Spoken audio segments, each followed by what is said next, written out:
Ketua Umum PKB Muhaimin Iskandar alias Cak Imin berang dengan pernyataan Ketua Umum PBNU, Yahya Khalil Stakuf alias Gus Yahya yang menganalogikan hubungan NU dengan PKB bagai pabrik mobil yang perlu menarik produknya karena mempunyai kesalahan sistem. Cak Imin menyebut Gus Yahya telah melanggar hitah NU. Mulanya, Cak Imin mengungkit perolehan suara PKB di pemilu 2024. Dia menyebut perolehan suara PKB justru meningkat setelah disentil Gus Yahya dan Sekjen PBNU Saifullah Yusuf atau Gus Ipul.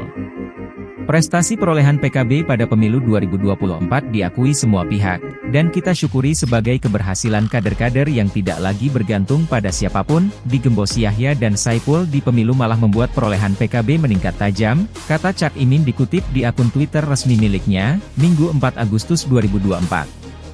Cak Imin lalu tidak terima dengan pernyataan Gus Yahya yang menyebut PKB bagai produk rusak. Cak Imin menyebut pernyataan Gus Yahya itu telah melanggar hitah dengan mempolitisir NU. Omongan Yahya dan Saiful nggak laku. Yang rusak itu Yahya sama Saiful, kok PKB ditarik-tarik untuk ikut rusak, apa nggak semakin menurunkan tingkat kepercayaan pada PBNU? Melanggar hitah yang ditegaskan mereka sendiri, kata Cak Imin. Mempolitisir NU nggak laku kok lanjut mempolitisir PKB, emang siapa lu? Anda sopan kami segan, kalau nggak sopan jangan ajak-ajak kita, imbuhnya. Sebelumnya, Gus Yahya mengibaratkan hubungan antara PBNU dan PKB ibarat sebuah mobil dan pabrikan mobil. Menurutnya, jika pabrik mobil menemukan masalah di sistem mobil yang diciptakan, maka pabrik akan melakukan penarikan atau recal untuk dilakukan perbaikan. Kemarin, kan ada perusahaan memproduksi mobil. Sudah dilempar ke pasar, sudah laku, ternyata ada kesalahan sistem di mobilnya.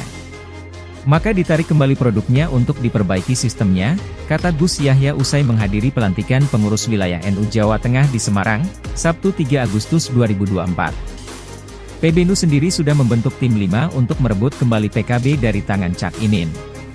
Tim 5 memiliki agenda untuk meluruskan sejarah sekaligus mengembalikan PKB ke pemilik sahnya yakni PBNU. Latar belakangnya, saat ini elit PKB dinilai banyak membuat pernyataan yang melenceng dari fatsun awal berdirinya PKB.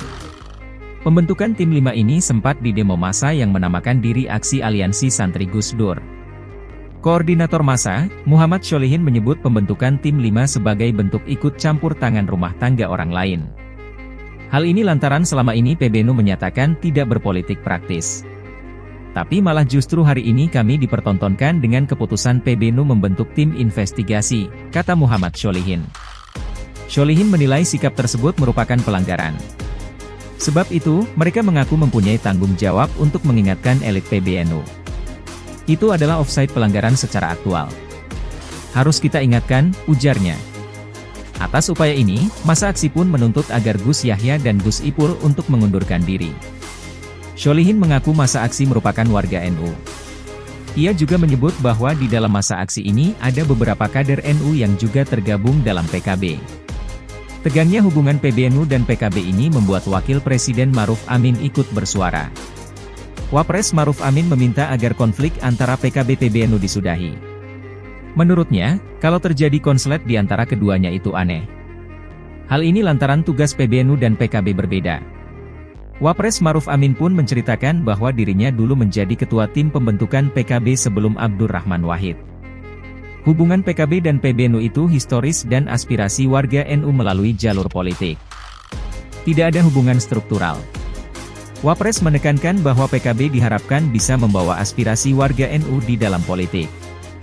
PBNU dan PKB tidak bisa saling intervensi. Harus bekerja sama dengan tugas masing-masing. PBNU tetap pada pembangunan perumatan, PKB pada ranah politik. Oleh karena itu, Wapres berharap tidak ada lagi konflik antara PKB-PBNU dan berada di jalurnya masing-masing. Karena itu, kita harapkan sudahlah jangan sampai terjadi lagi konflik lah. Masing-masing berada di jalurnya masing-masing, ya fokus masing-masing tugasnya, tuturnya.